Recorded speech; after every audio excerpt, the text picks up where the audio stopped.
quero agradecer aí o convite e agradecer também a turma. A gente esteve aí trabalhando uma questão de gestão pública, né? Acho que foi o segundo módulo e foi realmente um módulo muito proveitoso.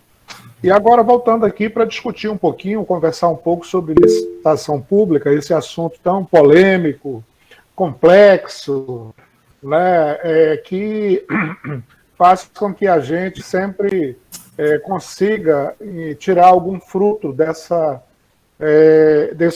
assunto tão importante, que é a questão do gasto público de qualidade, observando legalidade, transparência, que são coisas fundamentais, né? Bom, eu sou o professor José Carlos, já estou defendendo a tese de doutorado agora. Parabéns ao professor Marcos, recentemente também defendeu, né? Eu fiquei feliz lá, vi no YouTube, perdão, no Face, e também sou mestre, fiz mestrado na Unia, esse mestrado que o professor Wander falou aí, eu acho que eu fui a segunda ou a terceira turma, estive lá com o professor Marcos, fizemos esse mestrado. Minha formação é administração pública. Quando eu me formei lá em graduação, o professor Wander ainda saía administrador público. Hoje não, né? Hoje só sai administrador. Né? A minha formação é pública, eu tenho 38 anos de serviço público. Atualmente eu estou como auditor de controle externo do Tribunal de Contas. Essa parte de prestação de contas no setor público, verificação de licitação, a gente tem trabalhado bastante. Há 20 anos também sou professor do ensino superior, graduação e pós-graduação, e nós estamos aqui para tentar contribuir com os alunos, com o professor nessa disciplina, e ver se a gente consegue responder os questionamentos, as dúvidas, e algumas coisas aí referentes a essa questão da licitação pública. Volto a dizer que é um assunto complexo, né? Nós não temos receita de bolo para ela, temos uma lei de difícil interpretação que está em fase de transição, né? Com vários nuances aí, e a gente tem realmente um desafio grande pela frente, que é transformar, ou pelo menos melhorar o gasto público, a qualidade do nosso gasto público. Essa é a grande finalidade da lei de licitação e das outras leis do nosso cabedal jurídico. No Brasil não falta lei, né, gente? O que falta é a gente conseguir que essas leis sejam de fato cumpridas. Então, obrigado, professor Marcos, professor Wander, estamos aqui à disposição. Só falando, acrescentando o Marcos e o José Carlos, nós convidamos também o João Alfredo Alencar da Mata, ele mandou mensagem que está já chegando, ele está em trânsito. O que é o João Alfredo? O João Alfredo é o lado oposto da mesa. Ele é o fornecedor. Né? O João Alfredo trabalhou com várias empresas de licitações, vários cursos de licitações, então tem experiência do outro lado da mesa. Então aproveitamos e convidamos o João também para conversar com você, para você saber como é que funciona também o outro lado da mesa, como é que o empresário vê um processo licitatório, como é que o empresário entende a lei, né, como é que ele participa, como é que essa concorrência, aquilo que acontece do outro lado. É bom vocês também conhecerem também essa visão. Então, seria muito importante isso, professor, e a gente já começa a se preparar aqui para levar pedrada, porque eu de fato, compreendo os empresários, os fornecedores. Hoje eu estou como diretor de patrimônio e serviços do Tribunal de Contas. A gente trabalha com uma série de contratados e todos os dias são muitas reclamações por conta do nosso viés burocrático, do nosso controle rígido, né? E eu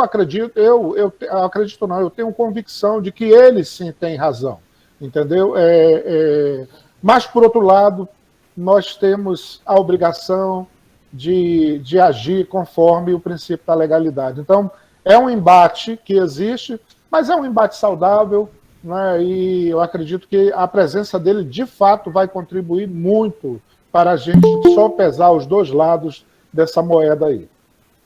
Se ele chegar aqui, te apresento ele de novo, né, Marcos? Sim, ótimo. Né? Porque os convites, pessoal, hoje foram feitos tudo de última hora, né? A gente agradece muito o Zé Carlos por última hora, o João, porque teve esse atraso do voo, obviamente, o professor Jamil, ele não conseguiu pegar essa conexão, né? Então não daria para ele estar conosco hoje aqui presente, nós não queríamos também desmarcar o encontro de vocês. Tanto que na próxima semana está todo mundo convidado também a participar da nova aula virtual lá, do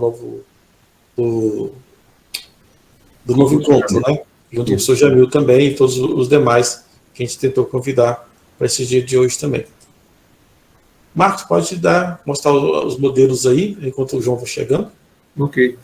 Então, pessoal, nós hoje vamos tentar aproveitar esse conhecimento profundo do professor Colares, que vai nos ajudar a entender pelo lado do Tribunal de Contas, que eu acho que é muito importante.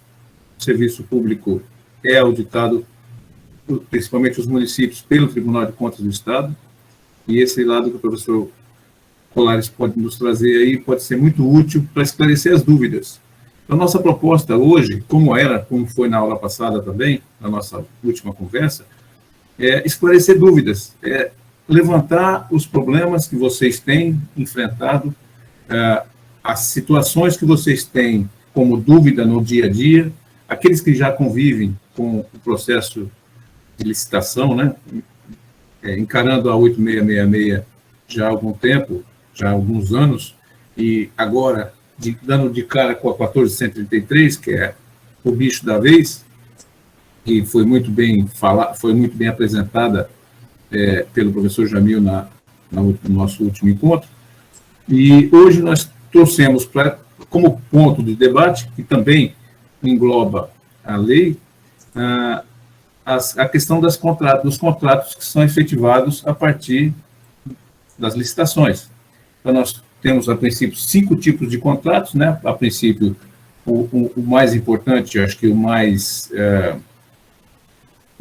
visado seria o de obras públicas, né? De obras, que é o que engloba maiores valores, sempre o valor financeiro, ele tá sempre relacionado à importância do contrato, né? Então, o contrato de valor maior vulto, ele vai ser aquele mais visado, sempre, né? Porque é onde tem maiores problemas de acompanhamento, de fiscalização, de gestão própria do próprio contrato. Professor Marcos, aproveitando o princípio da oportunidade, se o professor me permite, eu gostaria de colocar uma pitada de pimenta nessa situação do contrato. A pandemia mexeu profundamente com o equilíbrio econômico dos contratos públicos.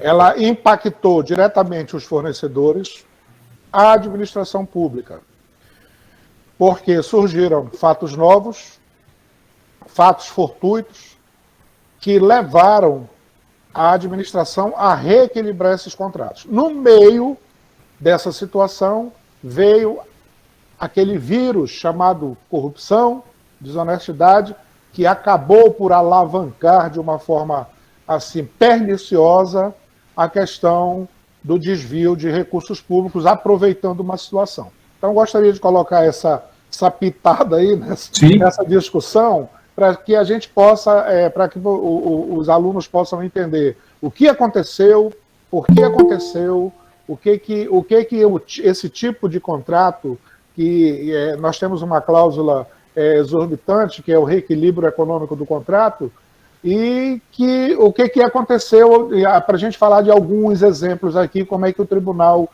viu isso, como é que isso foi tratado. Então, gostaria de deixar essa sugestão.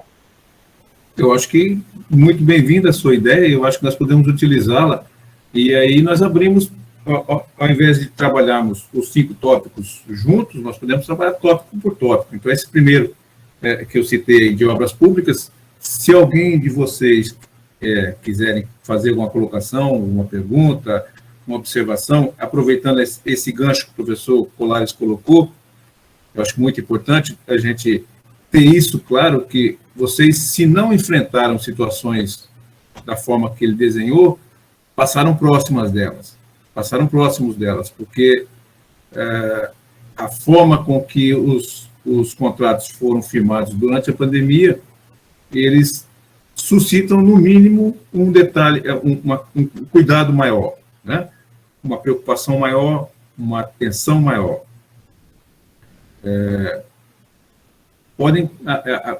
O espaço está aberto agora para a gente iniciar as perguntas. Quem quiser fazer alguma colocação, partilhar conosco a experiência, é muito bem-vindo.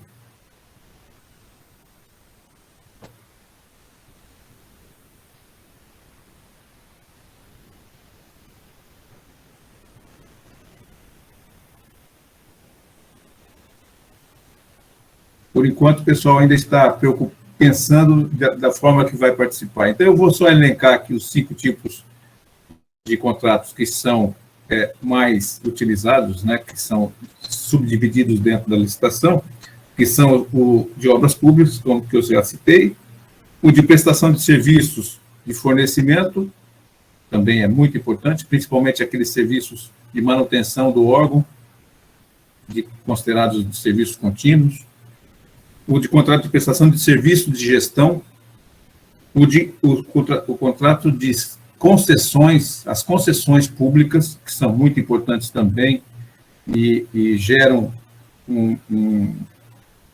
uma série de entendimentos diferentes. O entendimento do julgador é que vale, realmente, o julgador ele é importantíssimo nessa situação. E os contratos de alienação, que também são outro mote, outra situação que o serviço público, a gestão pública, acaba tendo que enfrentar em determinado momento. Então, esses 5 tipos de contratos são, basicamente, aqueles que os gestores, tanto a qualquer nível, hoje nós estamos a nível municipal, né, discutindo, enfrentam nas suas gestões. Como nós colocamos, como o professor Colares falou há pouco, os contratos com a situação da pandemia foram flexibilizados, foram revistos, foram alterados através de lei, professor, ou através de decreto-lei. Houve uma movimentação, por favor. Obrigado, professor. Bom, gente, o professor elencou aí os tipos de contrato. Eu vou falar alguma coisa aqui e os colegas, alunos, professores, fiquem à vontade para interferir a qualquer momento para esclarecimento ou para até algum comentário, né, e até alguma correção, porque esse assunto é tão complexo que todo dia a gente aprende ele, e a dinâmica da legislação brasileira é muito forte, porque ela é impactada por decisões jurídicas do STF, do STJ, que mudam a compreensão, uma hora vale, outra hora não vale, e a gente tem que estar numa atualização dinâmica, bastante dinâmica. Mas, falando um pouquinho de licitação pública, o contrato, é importante que a gente saiba que o contrato ele é uma das características do contrato administrativo, ok? A quinta característica do contrato administrativo é a sua natureza, ele é um contrato de adesão. Aí a gente já começa a estabelecer alguma diferença entre o contrato público e o contrato de natureza privada, né? Então, ele é um contrato que o licitante ele adere, ele não tem direito de expressar sua vontade. Enquanto no direito privado o contrato é uma manifestação de vontades recíproca, no contrato público a natureza é de contrato de adesão. Então, quando eu vou participar de uma licitação como fornecedor, eu faço a adesão àquelas cláusulas que a administração pública impôs. Isso é uma das características do contrato, que é a natureza do contrato de adesão. Tanto é que a minuta do contrato, que vai ser firmada entre a administração e o licitante do vencedor, ela obrigatoriamente precisa constar do anexo da licitação. Uma licitação sem minuta do contrato, ela é nula de pleno direito. E mais, essa minuta, após a licitação, ela não pode ser alterada. Ela é transcrita ipsiliter, ou seja, ao pé da letra, para o contrato que vai ser assinado. Então, nós percebemos que essa amarração, essa obrigatoriedade, ela já começa quando o edital é publicado com sua minuta ali. Então, essa é a natureza de contrato de adesão. Então, o próprio contrato, a minuta do contrato, ela é sujeita ao princípio de vinculação do edital, não tem como mudar, porque ela é vinculada ao instrumento licitatório. Então, essa é uma questão muito interessante com relação ao contrato. Mas eu quero falar um pouquinho das outras características do contrato administrativo antes de a gente entrar diretamente nessa questão que eu suscitei, o professor passou para mim. Primeiro, um contrato, para ser caracterizado como contrato administrativo, que é diferente do contrato de administração, tá? O contrato administrativo, ele tem natureza Carlos, só um minutinho. Pois não, professor? Deixa eu te interromper um pouquinho. Chegou o nosso outro convidado, o João Alfredo. Opa! Aí o João, dá um oi aí, João, balança a mão para ver quem é você. Yeah. João Alfredo é empresário. Tudo bem, João? É o que senta do outro lado da mesa. Pode abrir, João, seu microfone aí.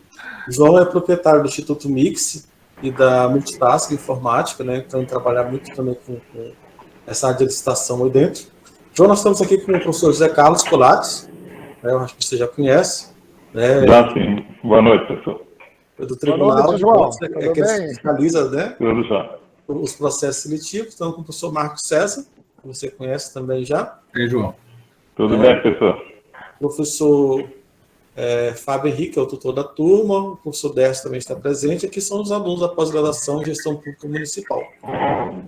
Aí, o objetivo de vocês é conversar abertamente, né, e vocês tirarem dúvidas também de um lado e de outro, né, o Zé Carlos do lado da pública e o João do lado do empresariado, né. Às vezes tem alguns conflitos, algumas situações divergentes, mas sempre chegamos a um acordo final nessa conversa. Então, acho que vai ser uma conversa interessante, que vocês podem estar tirando em cima disso. O Zé Carlos está falando um pouquinho, João, sobre a questão da minuta, né, junto com o contrato da parte administrativa. Então, você continua, Zé Carlos, vocês podem bater nessa bola aí, junto, coordenado pelo Marcos, tá? Tá bom, obrigado. Bom, a presença do João Mata é importante, porque é a parte do outro lado da mesa, a parte que eu sei que sofre muito, principalmente após a assinatura contratual, que sofre uma fiscalização muitas vezes rígida, e eu sei que a participação dele aqui é importante para a gente entender esses dois lados. Mas tem o Isaías levantou a mão. Fala, Isaías. Isaías Euclides. Isaías, seu microfone está desligado. O microfone está desligado, né?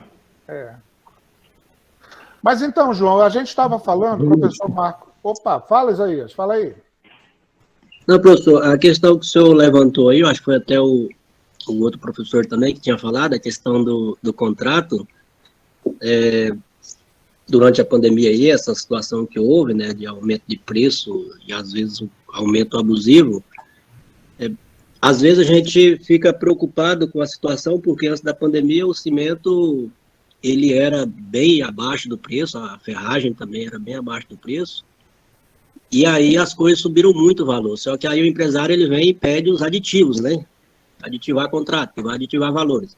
Como é que poderia estar sendo feito para poder estar controlando, diminuindo, de repente, a quantidade de aditivos, o valor desses aditivos? Ok, eu vou entrar nessa parte aí, Isaías. Eu só estava fazendo uma introdução bem rápida, viu, João e demais colegas, e eu vou já responder a pergunta do Isaías, tá bom, Isaías? Nós estávamos falando exatamente das características do contrato, e a primeira característica que eu falei foi exatamente do contrato de adesão, da necessidade da minuta do contrato estar vinculada ao edital de licitação. Depois nós começamos a falar que a característica do contrato administrativo difere do contrato de administração. O contrato administrativo ele é pública, ele é um contrato público porque ele conta com a presença da administração pública como poder público. E ele tem uma posição suprema em relação à posição do particular. Aí o João Mata já pode torcer o nariz, né? Mas é uma realidade legal, né, João? Que a gente acaba, de alguma forma, trazendo para a mesa de negociação, mas que a gente não pode abrir mão, que é essa superioridade da administração pública em relação ao particular. A segunda característica, a finalidade precisa ser pública, ou seja, o interesse público tem que estar acima dos interesses pessoais, mesmo aqueles que são regidos pelo interesse privado, pelo direito privado, como é o caso dos contratos das sociedades de economia mista, como a Petrobras, por exemplo, né? A terceira característica é a obediência à forma prescrita em lei. Nós não podemos fugir do controle da legalidade sob pena de nulidade dos atos, né? Então, a lei já prevê o objeto, a forma de execução, a rescisão, a responsabilidade das partes, as cláusulas financeiras e o equilíbrio econômico do contrato. Não se pode fugir disso. A quarta característica é o procedimento legal. Ou seja, o contrato público ele precisa ter autorização legislativa. Então, é por isso que qualquer contratação pública ela precisa ter de forma inequívoca a previsão orçamentária financeira que vem na nossa famosa PPA, LDO e principalmente na LOA, né? A natureza do contrato de adesão eu já falei, que é a questão da minuta do contrato vinculada ao edital. Ele também tem natureza instituto personae, uma expressão latina, do latim, perdão, que no frigir dos ovos significa que todos os contratos são feitos em razão de condições pessoais daquele que foi contratado. Ou seja, a licitação deve ser realizada pela empresa que venceu, vedando a subcontratação total ou parcial do seu objeto e a associação do contratado com outrem. Uma das coisas que mais afeta os fornecedores e empresários, né, o nosso amigo Mata está aí, são as famosas cláusulas exorbitantes. O próprio nome já diz, né? Exorbitantes, ou seja, ela exorbita o direito privado, ela passa por cima do interesse privado. Então, nós vamos ver como cláusula exorbitante, ela usa a supremacia do interesse público sobre o particular e confere ao Estado certos benefícios que não existem no contrato privado, por exemplo. O que nós podemos citar como cláusula exorbitante? Por exemplo, a exigência de garantia caucionária. Hoje, pela Lei 8666, o licitante ele tem que pegar 5% do valor total do contrato e depositar como garantia. Isso já onera, de certa forma, o empresário, o fornecedor, né? Uma outra cláusula exorbitante é que a administração pode mudar unilateralmente os termos do contrato. A outra é a rescisão unilateral.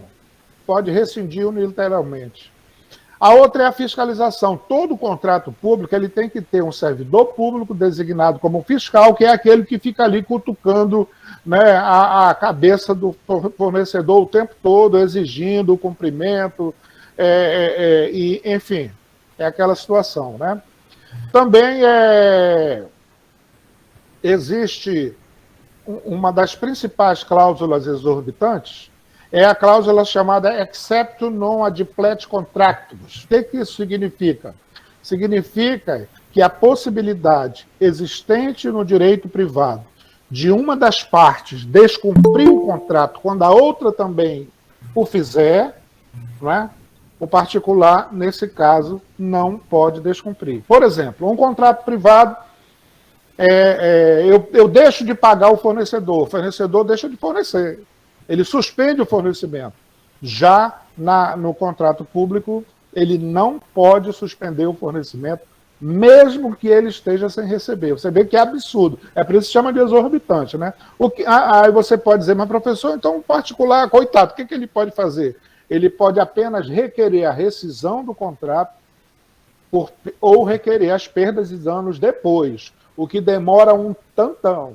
E, de repente, se ele deixar de prestar o serviço ou de fornecer, ele pode eventualmente aí ser considerado inapto para licitações públicas. Então, realmente é exorbitante as cláusulas, mas isso é em função do interesse social, do interesse público, né? E, por fim, nós temos aí a mutabilidade do contrato, né, que é um rol disposto lá no artigo 65 da Lei 8666, que ocasiona a alteração unilateral do contrato. Ou seja, em razão disso, o fornecedor, o particular que contrata com o Estado, não pode se valer de direitos imutáveis no que se refere ao objeto e às cláusulas regulamentares, por essa a matéria ser possível de alteração, conforme lá o artigo 65. Então, quem vai contratar com o poder público, ele precisa estar ciente dessas regras, porque essas regras impactam diretamente a execução do trabalho a qual o fornecedor ou o realizador do serviço foi contratado, e ele precisa entender bastante disso, conhecer bastante isso, até para se preparar. Por quê?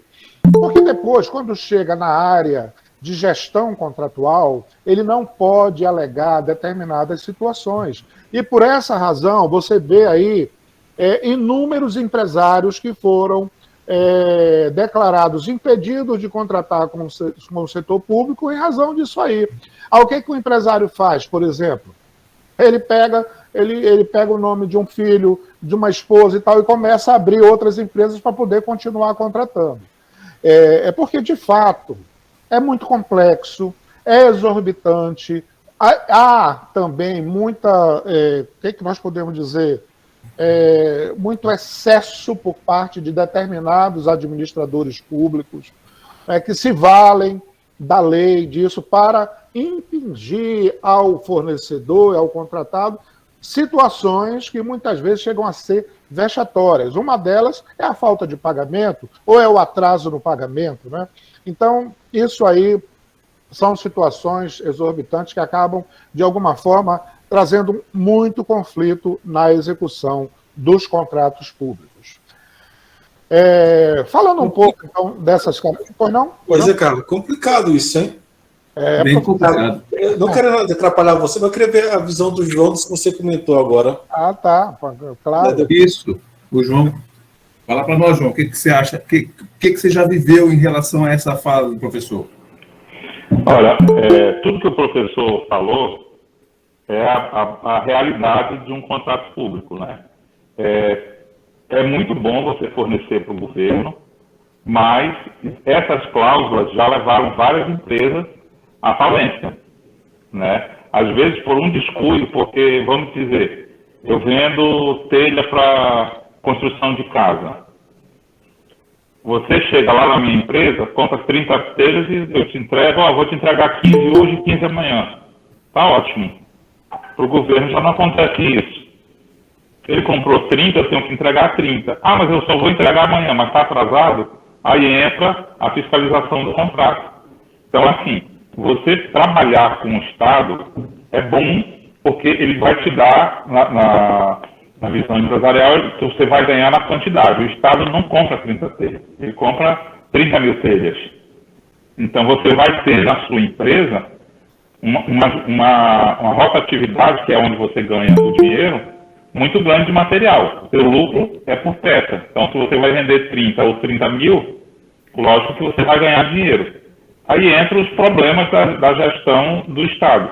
Às vezes, nem só por culpa do Estado. Às vezes, o fornecedor se esquece que, para receber do Estado, ele precisa das certidões no momento que ele vai receber. Não é quando ele forneceu. E aí, o Estado atrasa 30 dias, venceu, vamos dizer, a certidão do FGTS dele, ele não recolheu esse mês, não tem a certidão, acabou. Prejuízo é dele. O Estado, quando disse que ia contratar, é uma das cláusulas que ele só paga mediante certidão. Eu conheço casos de empresa aí que, por uma besteira, tiveram prejuízos homéricos porque o Estado simplesmente não pagava. Ou pior, pagava judicialmente para não ser prejudicado, porém só podia sacar quando apresentasse as certidões. E o interessante aí, viu, colegas, essa situação que o João está trazendo, é que o Estado para de pagar porque o empresário não está com as certidões em dias. Mas o empresário não pode deixar de fornecer. Ele tem que dar o jeito dele para continuar fornecendo. A cláusula exorbitante, ela prevê isso exatamente naquele instituto lá como é que eu falei aqui, do exceptio non adiplet contrato, ou seja, é uma exceção ao adiplamento contratual. Você não recebeu porque você estava com a certidão falhando, mas você precisa continuar prestando o serviço. Professor, licença, quando isso ocorre, não caracteriza enriquecimento ilícito por parte da administração pública? Caracteriza enriquecimento ilícito, mas a cláusula exorbitante prevista na Lei 8666, ela protege o Estado contra essa acusação.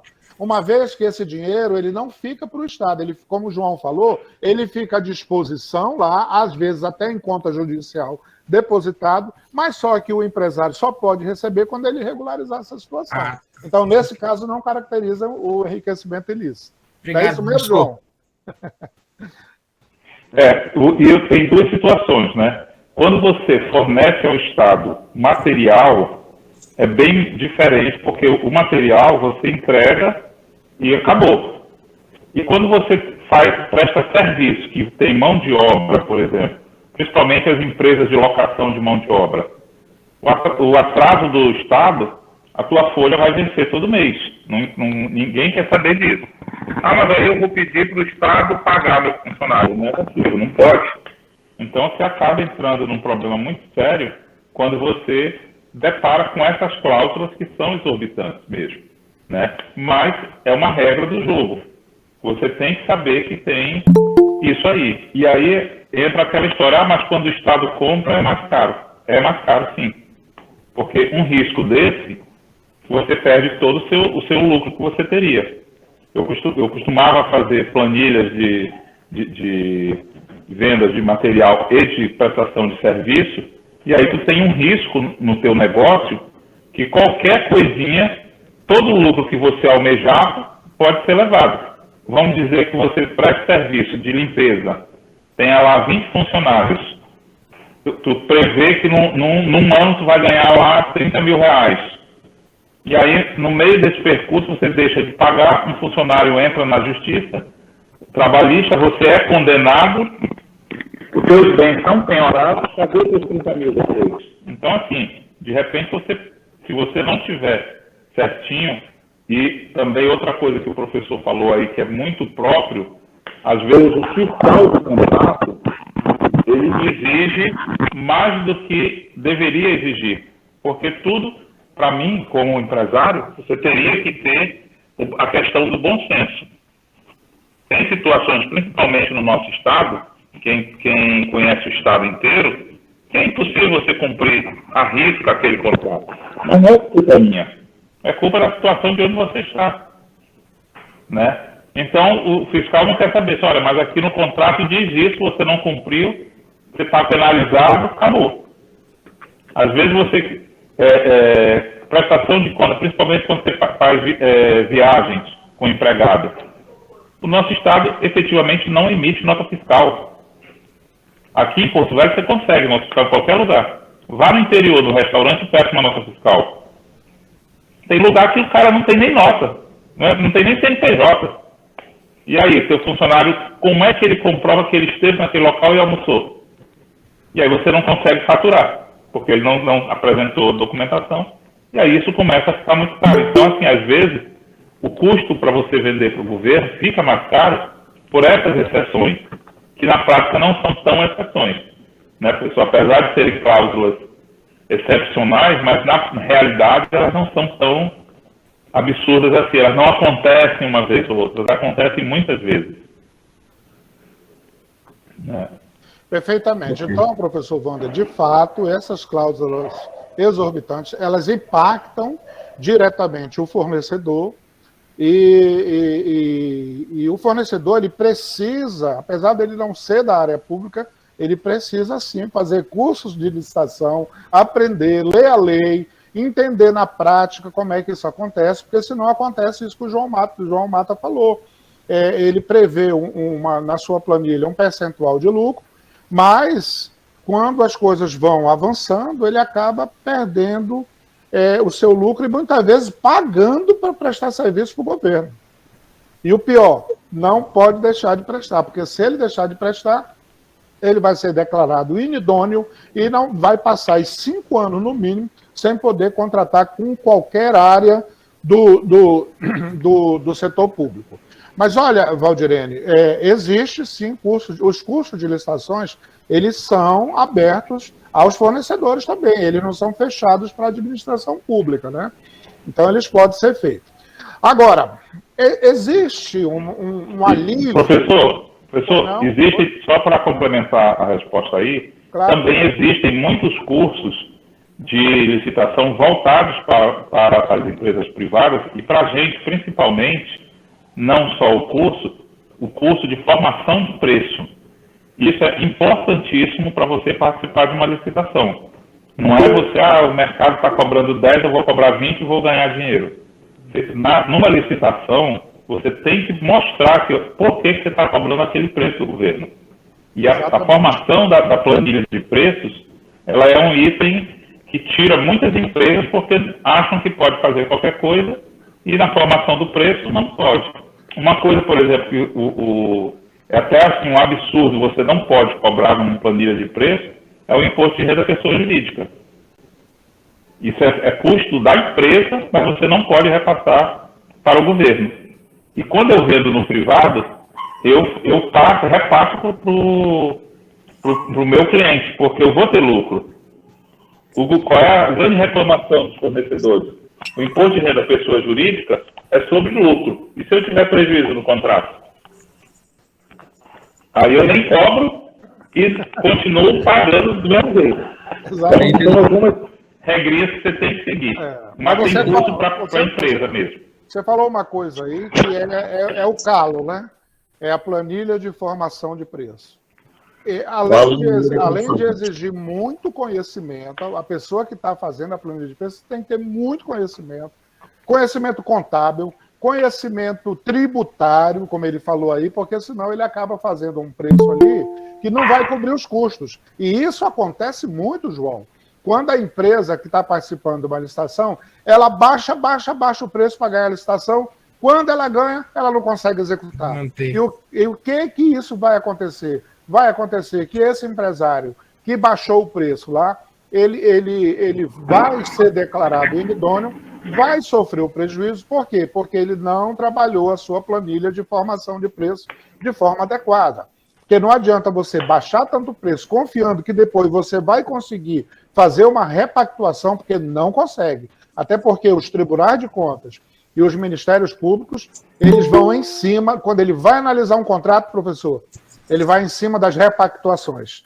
Muitas vezes ele nem olha tanto a licitação, ele vai ver os aditivos, ele vai ver as repactuações, e aí, tanto o administrador público como o fornecedor são enrolados nessa fase aí. Então, o João trouxe um assunto muito interessante, que é a formação de preço, que exige profissional altamente qualificado para isso. Né?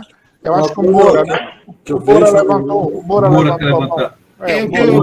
Eu tenho uma dúvida quanto à validade do contrato da administração pública. Um exemplo, na realização de serviços e obra.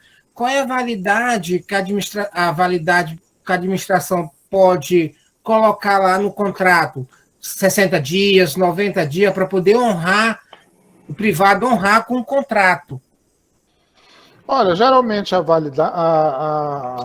o prazo de execução ele consta do edital. Se for obras e serviços de engenharia, ele deve constar no edital lá e o prazo vai ser o que o edital contar. Agora, para serviços contínuos, geralmente o prazo máximo é de 60 meses, que dá 5 anos, mas ele é renovado anualmente, ou seja, ele é assinado por 12 meses, podendo ser renovado até 60 meses. Agora, se for obras e serviços de engenharia, aí o próprio edital do contrato diz qual é o prazo de execução. Ok, obrigado, professor. O José Carlos e João Mato, uma coisa que eu tenho algumas dúvidas na licitação, por exemplo, prestação de serviço, João. Empresas locais e empresas nacionais concorrendo para execução de serviço no estado, na cidade de Porto Velho, por exemplo, né? A gente percebe que muitas empresas no nível nacional, de outros estados, às vezes concorrem às licitações públicas no estado e não cumprem, né? Ou quando cumprem, a qualidade do serviço fica aquém. Como é que vocês veem isso? Como é que vocês gestionam esse tipo de situação? Professor, a lei proíbe cláusula que iniba a competitividade do certame. Então, nós não podemos dizer, a empresa tem que ser de Porto Velho, tem que ser de Rondônia, no edital, porque esse edital vai ser impugnado, sem sombra de dúvida. Então, a competição ela tem que ser ampliada para todo o território nacional. O que pode se exigir é que a empresa tenha uma estrutura no local de execução. Ou seja, se a obra após ela vencer,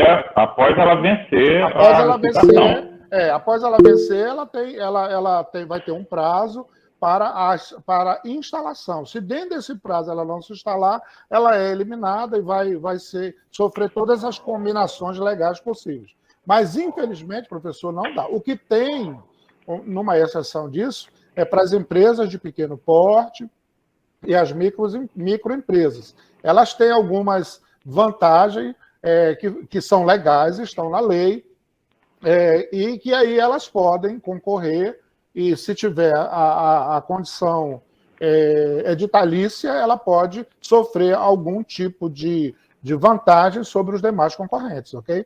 Mas não dá para inibir, infelizmente. Agora, isso que o professor Wander falou é uma realidade triste, mas uma realidade. Muitas empresas de fora que ganham, vêm e não conseguem. Nós mesmos lá no tribunal tivemos muito problema com fornecedores de material de limpeza, que ganhou uma empresa, acho que foi do Mato Grosso do Sul, e ela não conseguiu cumprir, e a gente acabou tendo depois que fazer uma compra emergencial. Mas isso acontece com muita frequência, empresas de outros estados que ganham e acabam não fazendo isso que o João falou, que é instalar, se for obra de serviço de engenharia, ou colocar um representante aqui. Por exemplo, a empresa que presta serviço de limpeza e conservação para a gente, lá no tribunal, ela é de Belém do Pará.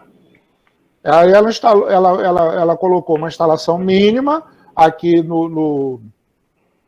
perdão, não é de limpeza e conservação, é a de serviços administrativos terceirizados. Ela é de Belém do Pará. Então, ela colocou uma representante aqui e a coisa tem funcionado bem, sabe? Eles têm realmente a empresa Araújo Abreu, eu posso falar isso porque isso está público lá no nosso portal da transparência, né? E ela é uma empresa que ela tem uma estrutura administrativa, financeira, orgânica, muito bem fundamentada, ela presta serviço em todo o Brasil. Então, professor Wander, nós não podemos colocar esse tipo de limitação. Mas a gente sofre esses percalços aí. Eu acho que a Fabiana Tomasi levantou a mão aí. Isso. Uma vez eu vi um decreto e depois ele virou uma lei municipal do município de Machadinho, que ele fala sobre licitações específicas, ele delimita geograficamente. E aí o senhor falando que teve empresas de Mato Grosso, né, que não conseguiu entregar o produto para o órgão público, eu penso que seria uma opção, se cada município conseguisse fazer o que Machadinho fez. Porque, por exemplo, uma licitação de marmitex, a gente não tem condições de pelo menos no meu ponto de vista, né, uma empresa de Porto Velho entregar marmitas no meu distrito de Jacinópolis, já que Nova Mamoré tem distritos assim que é 3 horas de estrada de chão para poder chegar lá. E aí, se tivesse como a gente regulamentar isso, seja por decreto, seja por lei municipal, para quando tivesse licitação, em serviços específicos delimitar ar-condicionado, estragou um ar da prefeitura, não precisa vir uma empresa de Porto Velho para ajeitar um ar, ou eles às vezes só querem vir quando tem 10 ou 15 ares condicionados, que é para eles não terem para a despesa do transporte, para que isso também promovesse o desenvolvimento local, porque a empresa, a partir do momento que ela presta o serviço e ela mora dentro do município, esse dinheiro ele acaba circulando dentro da própria cidade. Fabiana, eu concordo com você, mas essa lei é inconstitucional, viu? Na hora que bater no TJ daqui, no juiz, no STJ da vida, ela vai ser declarada inconstitucional. Por quê? Porque a competência de legislar sobre licitação é da União. O Estado, o município ou o órgão público, ele pode regulamentar, mas dentro dos liames, dentro do limite da lei. Então, essa lei, assim, de uma forma direta, ainda superficial, não conheço, né, mas ela, em tese, ela é inconstitucional, ela não pode. Eu reconheço, o seu argumento é correto, né, mas a lei maior, ela não permite esse tipo de reserva, porque ela inibe a competitividade, a competição. Então, lá, não pode, de fato não pode. Deixa eu ver se tem alguém na fila aí. Acho que o José Ribeiro. José Ribeiro na fila, né? Não, eu sou do Presidente Médici, não sou do polo aí do prédio, mas dentro desse questionamento da Fabiana Tomazini, tem aquele artifício da 123, que o SEBRAE trabalhou muito, que trouxe aquelas licitações, mesmo obedecendo a 866, que tem esse artifício de fazer as compras locais e as compras regionais, inclusive obedecendo aqueles municípios que estão naquelas micro-regiões demarcado pelo IBGE e também nos municípios circunvizinhos. Presidente Médici também regulamentou isso aí juntamente com o SEBRAE e está praticando algumas compras que elimina fornecedores de outras localidades que não está dentro da 123. Isso aí, viu, Zé, pode acontecer, obviamente, você traz uma informação complementar importante por causa de situações específicas. Por exemplo, como ela falou, é vantagem para uma empresa lá do Amazonas fornecer marmitex para um distrito e tal, e aí vai o volume, a quantidade, e aí existem lá as dispensas, as inexigibilidades que a lei permite. Agora, em regra geral, salvo essas exceções também previstas pela lei, não pode limitar a competição. Por exemplo, se for uma licitação de maior porte, de maior cunho, de maior abrangência, aí não pode limitar, porque você vai estar meio que reservando o mercado e direcionando licitação, o que pode caracterizar crime contra a administração pública. O administrador que faz isso, ele está colocando a sua gestão num risco bastante considerável. Isso tem que ser muito bem fundamentado pela assessoria jurídica para que ele esteja protegido de uma futura ação de improbidade contra isso. Obviamente que quando ele está seguindo uma lei, cumprindo uma lei, a assessoria jurídica vai orientá-lo nesse sentido. Tá bom? Mas, em regra, não pode limitar a competição. João Matos, você queria falar? Essa situação acontece principalmente, a gente vê nas merendas escolares, né? Que são, não na merenda grande, mas nos hortifrutis, né? Então, assim, existe uma preferência que seja dali, mas nada impede que uma empresa, outra, possa entrar, né? A gente, pelo menos que eu sei, a maioria das escolas faz a sua licitação ali, que é para poder gastar o dinheiro público, mas com as empresas da região dela. E aí ela não tem a obrigação de, por exemplo, publicar, ela faz chamada direta, ela tem toda uma coisa, mas são licitações bem menores, que muitas das vezes não dá nem da licença de licitação. João, né? João, você falou a palavra-chave da lei. Preferencialmente. Ok? Então, para um prefeito, para um diretor de escola, para um secretário, usar essa discricionariedade, ou seja, exercer um pouco da sua vontade, ele vai usar a palavra preferencialmente. Não é obrigatoriamente, ok? Então, essa palavra preferencialmente é que dá uma certa liberdade para o administrador público fazer o que o Zé Ribeiro trouxe e o que a Fabiana também trouxe. Mas o Zé Ribeiro pediu a palavra de volta. Fala aí, Zé. Eu cliquei errado aqui, professor, mas eu já entendi bem. Ah, Professor. tá. Eu acho que tem alguém na fila aí. O Fábio vai fazer um falar. comentário. Fábio Henrique, fala, do Fábio. aluno, vou fazer um comentário do aluno Rogério Souza de Mello, lá no chat, né? Professor, o senhor acha que não deveria ter um profissional qualificado para estar participando da licitação? Um exemplo, licitação de medicamento. O certo não teria que ser um profissional da saúde participando, como um médico ou farmacêutico? Essa é a pergunta do Rogério de Souza, né?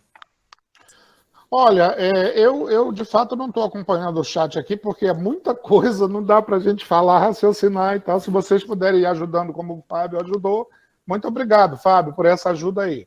Olha, respondendo à pergunta do colega, o ideal seria que fosse, mas veja bem, nos editais, todo edital, toda compra pública, ela surge a partir de um elemento que vai compor o processo licitatório chamado termo de referência. Esse termo de referência ele tem que ser feito pelo especialista. Por exemplo, se for compra de remédio, tem que ser feito por alguém, fármaco, biólogo, médico, que estabeleça quais são os medicamentos, as dosagens, as miligramas. Esse termo de referência tem que obrigatoriamente ser feito por um especialista.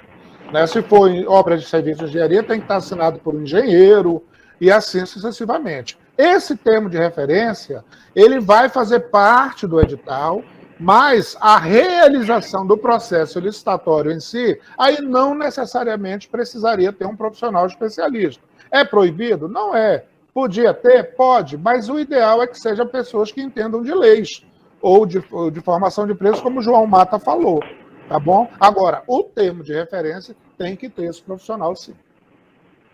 Até porque, né, professor, a comissão de licitação, ela pode diligenciar pedindo a opinião de um especialista, de qualquer dúvida que ela tenha sobre o que esteja acontecendo no certame. Exatamente. A comissão de licitação ela pode consultar inclusive ela pode requerer a contratação de perícia especializada para dar um parecer, somos pareceristas, né, sobre aquele determinado elemento que está sendo licitado. Isso aí é permitido. Agora, a comissão de licitação em si, geralmente ela é composta por profissionais formados em Direito, Administração, Contabilidade e técnicos especializados em formação de planilha de preço. E seguir, aprender bem essa lei aí, que é uma lei complexa e, como eu já falei, ela muda toda hora em função das decisões do STF, STJ e muitas vezes até de decisão de juiz de primeira instância. Né? E decisão judicial, a gente decisão judicial a gente cumpre. Né? A gente, não discute, e depois cumpre, né? Não discute, cumpre. Aí depois contesta. Mas, enfim, é isso aí, gente. E essas são as implicações que a gente tem para a compra pública. Agora, eu gostaria de fazer um comentário aqui, antes de entrar na questão da pandemia, que apesar de todo esse arcabouço legal, de todas essas amarras da lei, o Brasil não conseguiu combater a corrupção. Infelizmente, né? O que a gente vê de notícia, se vocês entrarem nos sites dos tribunais, vocês vão ver superfaturamento, desvio de finalidade, limitação da competição, uma série de coisas que ainda o Brasil padece, que eu espero que a nova lei de licitação venha amenizar essa situação, uma vez que ela traz regras mais claras e muitas vezes até mais flexíveis, como é o caso do diálogo, né? Do diálogo que é previsto na nova lei de licitação, de modo que isso possa trazer aqui, chamado de diálogo competitivo, onde os especialistas são chamados para uma mesa de debate para definir qual seria a melhor forma, e ele participa, inclusive, da elaboração do processo licitatório. Eu acho que isso pode trazer mais transparência e ajudar a gente a fazer com que isso ocorra mais. Então, a minha grande crítica em cima da Lei 8.666 é que ela criou tantas regras que ela não inibiu a corrupção, e o pior, ela acabou incriminando pessoas inocentes. Há muita gente que foi incriminada de forma inocente na Lei 8666 por erros formais apenas, o que, na minha opinião, também é uma situação vexatória que poderia ter sido evitada. Então, é uma opinião uma crítica muito forte à Lei 866, que agora vai ser substituída a partir de 21 de abril de 2023, de forma geral, ela vai sem deixar saudades, ok? E eu espero que a nova lei, a 14133, ela venha, de fato, amenizar isso e a gente possa continuar avançando. Nós temos, por exemplo, na Constituição Civil, eu esqueci o nome, não sei se alguém lembra, Ius Bildt, alguma coisa Bildt. As-built. O que é isso? Eu chego com o professor Wander e digo, professor Wander, você faz o prédio que eu alugo de ti. Então, eu não coloco um centavo de dinheiro público na construção. O Wander vai lá, ele que vai construir, ele que vai fazer. Claro que a gente dá todo o que a gente precisa, e aí ele vai. Um exemplo claro que nós temos é o nosso prédio, o novo prédio do Tribunal de Justiça de Rondônia, que fica ali na Bunã, né? Na Bunã, né? Na Pinheiro Machado. Pinheiro Machado. Fica ali no início da Pinheiro Machado. Ele foi construído nessa técnica aí. Não colocaram um centavo. E aí, resultado, foi tudo para a mão do empresário. O empresário fez tudo na maior economicidade possível e agora está recebendo de volta através de um aluguel contratado lá, acredito que é por 30 anos. Também eu acho, isso já é aplicado na Europa e nos Estados Unidos há muito tempo. Eu acho que é uma situação bastante interessante que também pode evitar esse problema de construção direto paga pelo o poder público. Tá? Mas eu acho que levantou a mão a Marcilene Assunção, né? E a Fabiana também. Isso. E tem uma pergunta aí que falaram sobre modalidade pregão. Eu quero logo responder que a modalidade pregão permanece regida pela lei do pregão, tá? Ela não mudou. Então vamos lá, Marcilene. Eu passo a palavra para a Fabiana, depois eu comento. Tá bom. A minha dúvida é mais sobre o que o colega falou sobre a questão de precificação para o fornecedor ele não ficar enrolado, né? Digamos assim, um exemplo muito claro que a gente vê é os aumentos constantes de combustível. Como que um empresário, e aí eu não sei se a minha pergunta ela é pertinente, mas um empresário que ele é fornecedor de combustível para o setor público, e ele já ganhou por aquele determinado valor, pode sofrer reajuste de valor diante dos reajustes constantes que a gente está vendo o aumento do combustível. Ele aumenta hoje, e aí chega na quarta-feira ele já teve um outro aumento, e aí chega na outra segunda ele vem com constante aumento. Ou o empresário ele já deve, quando participar da licitação, ele mais ou menos prevê essa margem de lucro dele. Porque ultimamente a gente vê as coisas aumentando de uma maneira assim tão rápida e a inflação só subindo. Fabiana, você tocou num ponto nevrálgico, um ponto nevrálgico do contrato, né? Que é exatamente isso. Eu vou te falar um exemplo prático que eu vivi agora no Tribunal de Contas. Como eu te falei, eu estou lá como diretor de serviços e patrimônio, e lá a administração decidiu, no ano passado, utilizar o TaxiGov. O que é o TaxiGov? O TCU já usa, o Ministério, a Polícia Federal já usa, vários órgãos já usam, não sei se aí na Uni já usa. O TaxiGov ele vem praticamente substituir a modalidade de transporte no serviço público. Hoje, como é que funcionava a modalidade tradicional de transporte no serviço público? Frota própria, a administração pública compra os carros, contrata motorista via concurso público, os motoristas entram como servidor público. Com o passar do tempo, essa função de motorista ela foi extinta. Em muitas unidades federativas e muitos órgãos, foi acabando a função de motorista, e a administração foi entendendo que era muito mais negócio você ter um transporte terceirizado do que ter uma frota própria. E ela foi evoluindo. Primeiro foi para contrato de locadora, até que chegou nessa fase aí do TaxiGov, que é aquele serviço de táxi prestado pelas empresas de aplicativo. Uber, né? A uberização chegou no serviço público. E, no ano passado, o Tribunal de Contas adotou essa medida e nós contratamos uma empresa. Essa empresa, inclusive, ela é de São Paulo. E essa empresa, quando ela foi contratada, Fabiana, ela colocou lá um valor do quilômetro que ela ia cobrar. Ok? Então, esse valor, e aí foi um erro, eu acho que do tribunal, porque isso fere o bom senso, esse valor é fixo. Valor fixo. E aí o que aconteceu? O combustível começou, resultado, a empresa parou de... E aí o que aconteceu? Ela foi declarada inidônea, houve a rescisão unilateral e ela não pode mais contratar com o serviço público e ainda corre o risco de responder na justiça por não ter adimplido o contrato com a administração pública. Então, de fato, é um ponto nevrálgico, é difícil. Os administradores públicos, os fazedores de edital de licitação de contrato precisam se sensibilizar nisso, porque senão nós vamos daqui a pouco condenar tudo quanto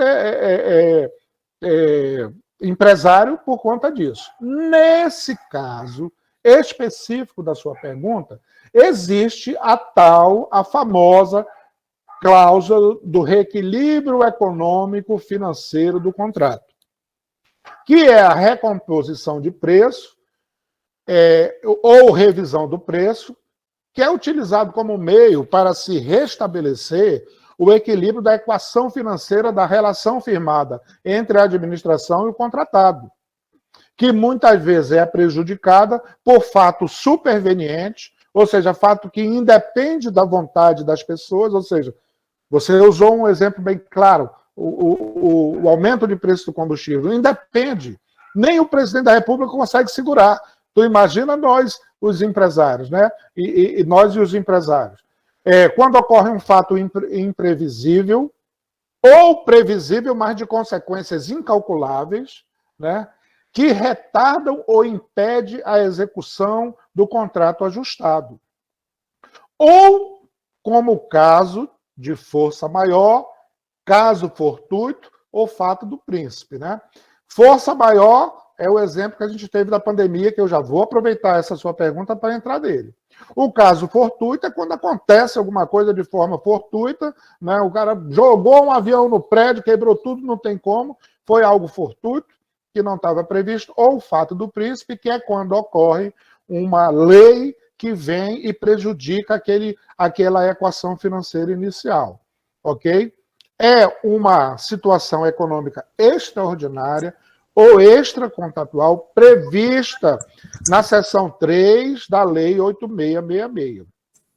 Agora, qual é a situação disso? Qual é a situação disso? É que o Ministério Público e o Tribunal de Contas começou a bater muito forte nessa questão do equilíbrio econômico-financeiro do contrato. Por quê? Porque os contratos que foram selecionados para auditoria, todos eles demonstraram superfaturamento na hora do reequilíbrio econômico. Resultado, virou o bode expiatório. E aí o que acontece? Todo administrador público hoje morre de medo de fazer reequilíbrio contratual. Porque ele acaba respondendo, e o empresário responde com ele. Porque o empresário, enquanto contratado da administração pública, ele responde como agente público, ele vai responder por improbidade administrativa, mesmo que ele não seja servidor público. Então, é uma situação complexa, é uma situação de difícil solução, e ela existe aí. Eu acho que a gente tem que sentar, empresários, poder público, políticos, para que a gente se resolva essa situação e evite o superfaturamento, as corrupções da vida, mas também não mate o empresário sufocado. Né? Não é isso, João? Muito complexo mesmo. Vamos ouvir o que o João tem a falar sobre isso aí. Vamos lá, João.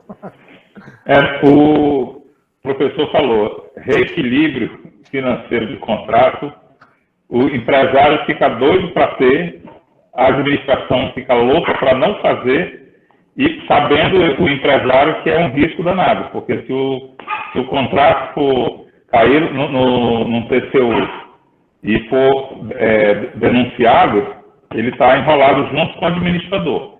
Evidente que tudo isso aí existem contratos e contratos. Eu trabalhei mais de 20 anos com a Ceron na época, e os nossos aditamentos, como era serviço contínuo, os nossos aditamentos aconteciam anualmente, por força de convenção coletiva, que é previsto, houve um novo salário mínimo, o sindicato deu o aumento, você tem como pedir isso. Aumentou o vale transporte, por exemplo, você tem como pedir, mas são fatos específicos. Uma coisa que tem que ficar bem clara, o reequilíbrio, ele não é tudo que o empresário quer. Aquela planilha lá inicial que ele montou na licitação, aquilo ali tem que ser respeitado. Então, quando ele tira lá na planilha para ganhar a licitação, ele diz que não vai ser uniforme. No reequilíbrio do contrato, ele não pode cobrar o uniforme mais, que é o que normalmente acontece. Ah, mas o contrato era de um ano, eu não previa. Não, o contrato, pela 8666, ele vai até 60 meses. Né? Então, você tem. Ah, mas aí eu não troco a minha taxa de... como é que chama? Quando o empregado sai, meu turnover é de 20%. Quando está na minha planilha, eu tenho que demonstrar que eu tive 20% e estou cobrando 20% a mais no ano. Ah, mas o meu turnover é de 80%. Então, eu tenho que cobrar 80%. E não ter um turnover de 20% e cobrar 80%, que é onde acontece o superfaturamentos. Então, assim, tudo existe, a lei prevê tudo, só que é muito difícil. E, como o professor falou, nós, empresários, quando somos chamados lá no TCU para explicar o reajuste, que não é reajuste, é recomposição, o negócio é bem complicado, né? Porque o tribunal, ele falou em reajuste, na verdade, não existe reajuste de contrato, recomposição de custo, você está com um problema sério, né? Principalmente o serviço contínuo, quando você faz o contrato por lá 60 meses, você está fechando um contrato de 60 meses. Ele vai ter recomposições anuais por força de situações previsíveis. Mas, não. Aconteceu, não sei, outra pessoa pode falar agora na pandemia, que foi uma discussão que acabou se brigando e não teve solução. Né? A questão, por exemplo, das mulheres grávidas que não podiam trabalhar. Veio uma medida provisória, eu tenho lá 10 recepcionistas, 2 estão grávidas, vão para casa, fazer o quê? Se o caso dela é recepcionista. Mas isso é uma lei que apareceu. E aí, como é que a administração tratou disso? Não existia, por ser uma situação nova, não existia já um caminho a ser trilhado. E aí foi realmente um pega para capar. Não sei nem se o tribunal teve esse problema. Não, tivemos esse problema, você trouxe um problema real, aconteceu com a gente, mas isso é o típico que eu falei aqui do fato do príncipe. Ok? Uma lei que veio e impactou diretamente tanto a administração pública como o fornecedor. Até porque é o seguinte, usando o exemplo que você disse, se o contrato prevê 10 recepcionistas, tem que ter 10 recepcionistas lá. Ok? Se tirou 2 por esse fato aí, a empresa tem que colocar mais 2 lá e continuar pagando as 2 que foram para casa. E isso gerou um desequilíbrio financeiro e foi justificado pelo fato do príncipe e, a partir daí, foi feita a repactuação para reequilibrar essa situação. Ok? Então, esse foi um exemplo típico que aconteceu do fato do príncipe no meio da pandemia. Eu acho que alguém levantou a mão aí. Fabiana. Eu tenho uma última dúvida, por favor. Esses dias, começando a disciplina, eu fui ler alguns contratos de licitação, proposta de preço, fui curiar, em poucas palavras. E aí, Uma licitação aqui do meu município, inclusive, que me chamou a atenção, é que tinha escrito lá, previsão de custo, acho que era de R$ 8.000, e aí foi feita a licitação, tal, não fechou o serviço, porque o produto no final ficou de R$ 15.000, e aí foi cancelado. E aí me chamou a atenção, em especial porque era produto de informática.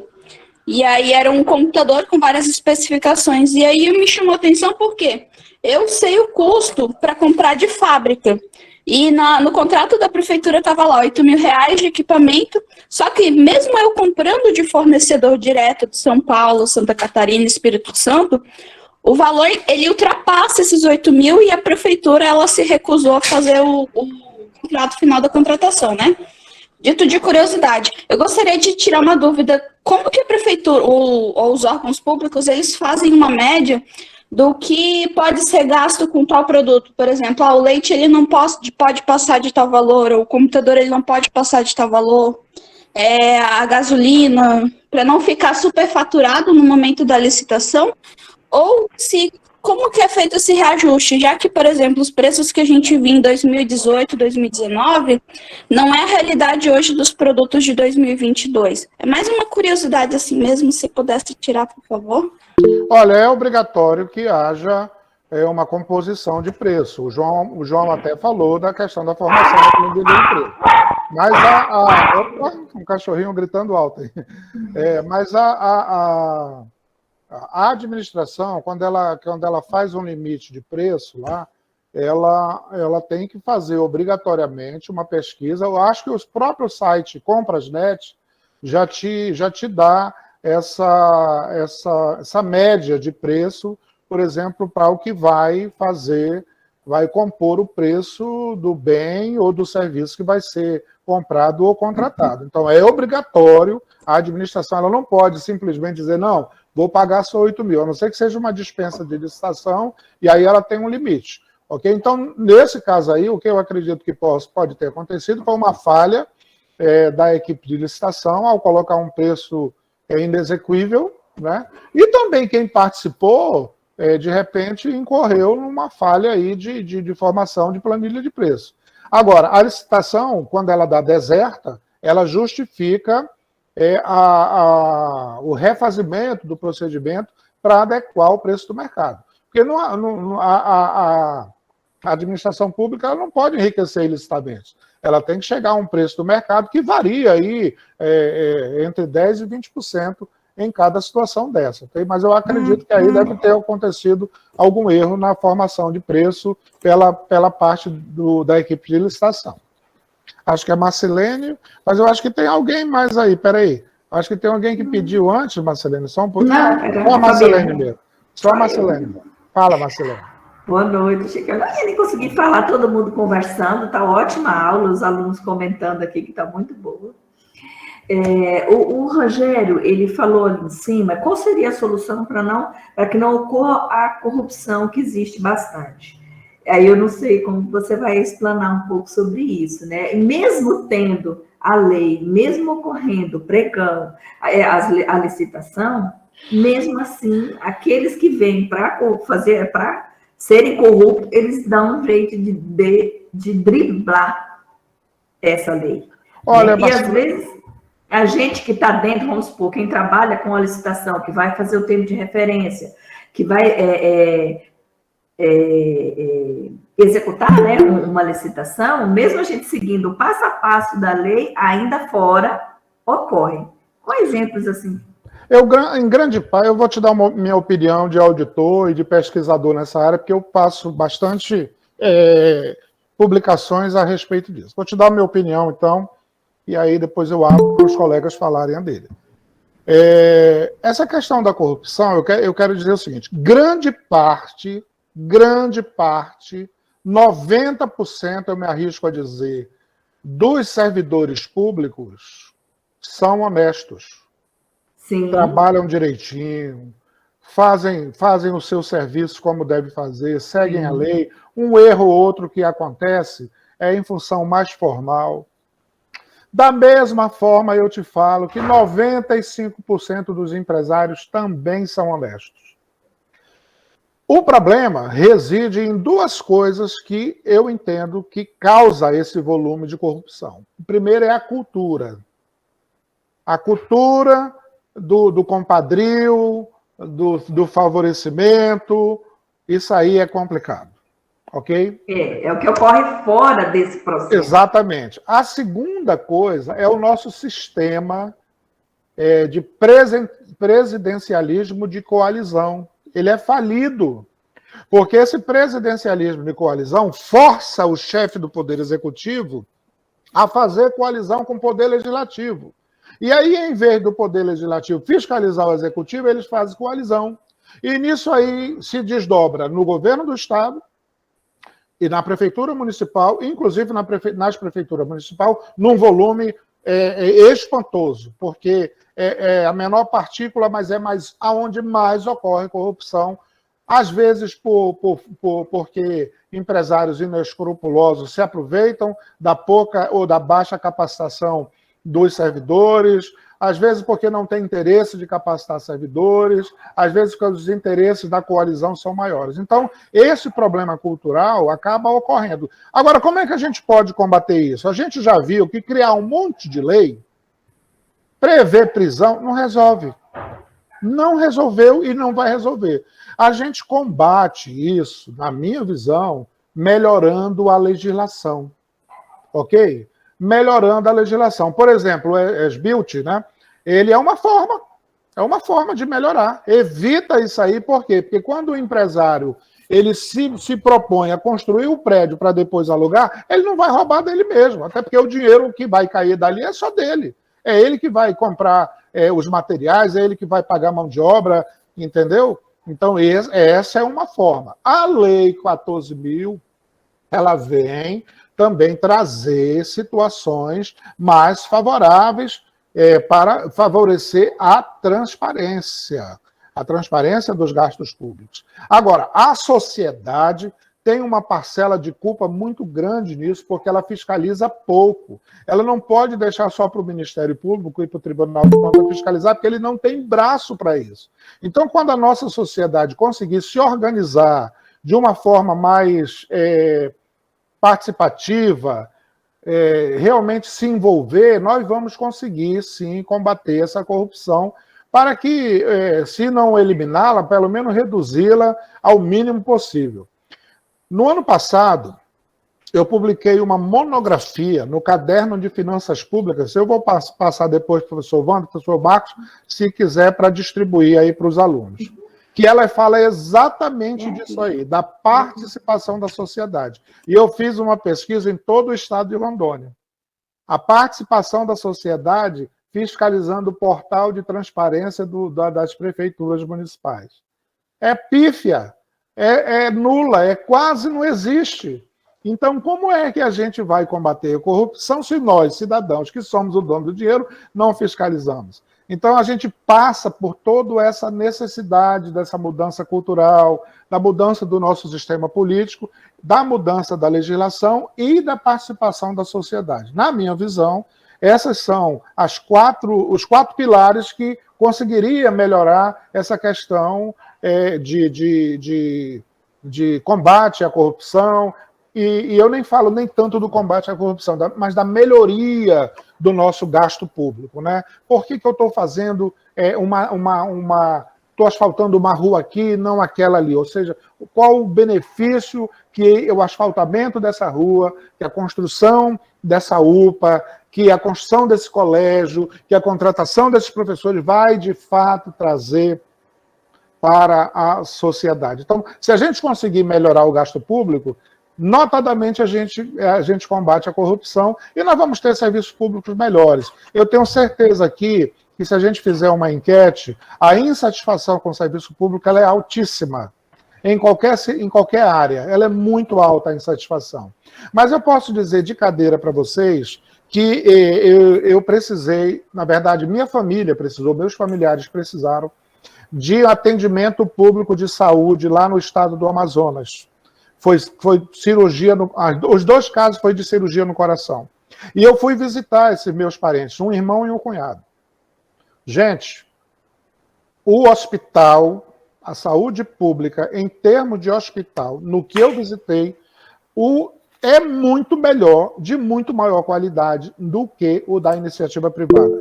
Eu fiquei espantado, do ponto de vista positivo, com a qualidade do serviço de saúde. Então, a gente já tem situações que são boas práticas que precisam ser replicadas.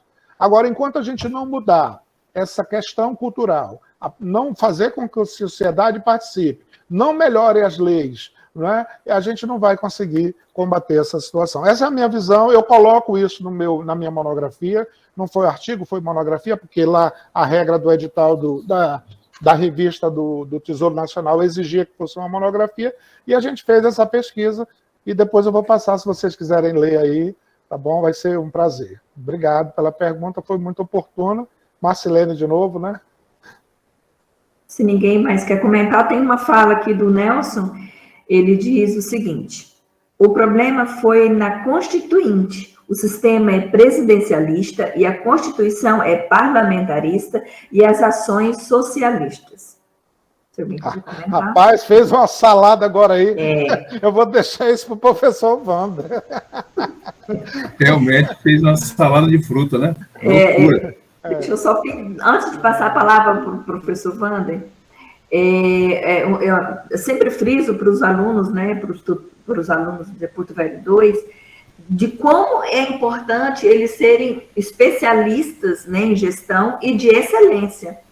Porque a mudança que vai acontecer em todas as outras aulas, quando se comenta, né, em todas as áreas, vai partir da gente, nós é que vamos estar lá. Eles é que vão estar lá, cada um na sua área, né, ou na saúde, ou no transporte público, né. Tem uma aluna que disse que vai fazer até o artigo dela sobre a escola onde ela trabalha. Então, são gestores, e dessa importância da gente ter esses conhecimentos. E sempre é a participação da sociedade. A gente vê em todas as unidades, né, a importância da sociedade, do Conselho Municipal, que é de onde começa. Sempre os professores frisam isso, né, dessa importância da participação na sociedade. Juntamente, aproveitando o gancho da Constituição, juntamente com a proposta, essa proposta mal desenhada e pior aplicada, surgiram esses conselhos municipais. Esses, sim, são realmente o braço da população, que deveriam ser utilizados de uma forma mais efetiva. Os poucos conselhos que a gente ouve alguma coisa, eles trabalham parcialmente em cima das suas obrigações.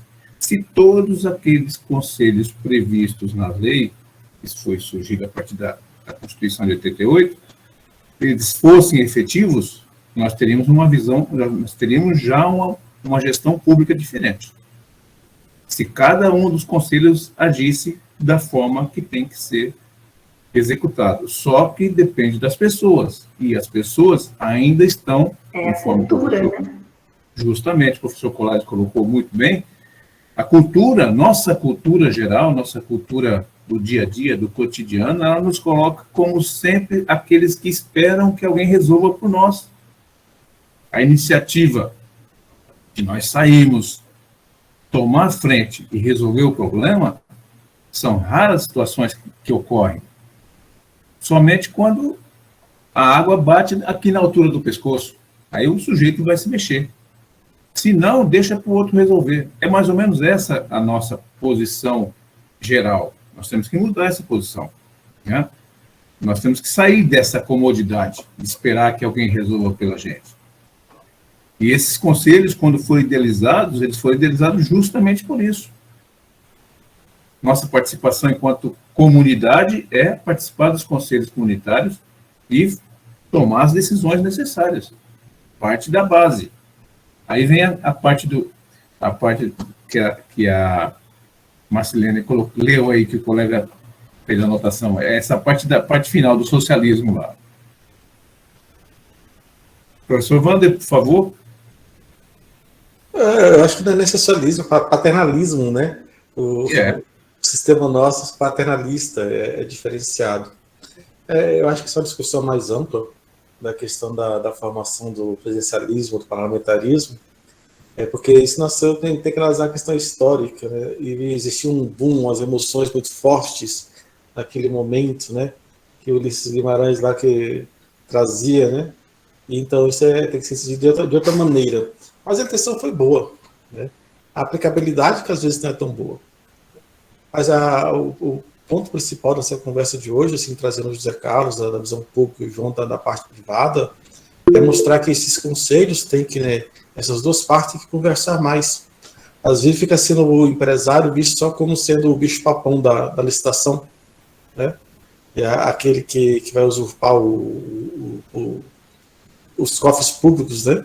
E o José Carlos mostrou que não, né? Que não é isso, né? Pelo contrário, o empresário aí, às vezes, ele é o grande prejudicado dentro de um processo licitatório, né? Porque a lei não, ela beneficia o Estado, mas não o empresariado. E sem essa parte empresarial funcionando, a economia baixa, né? O João trouxe na início da sua conversa, dizendo várias empresas fecharam, várias empresas declararam falência. Quando eu declaro falência da empresa, eu estou declarando falência também de várias famílias que não têm o seu sustento, né, que perdem o seu emprego, tem que voltar novamente para o mercado de trabalho. Às vezes, uma pessoa de idade, difícil de voltar para o mercado de trabalho.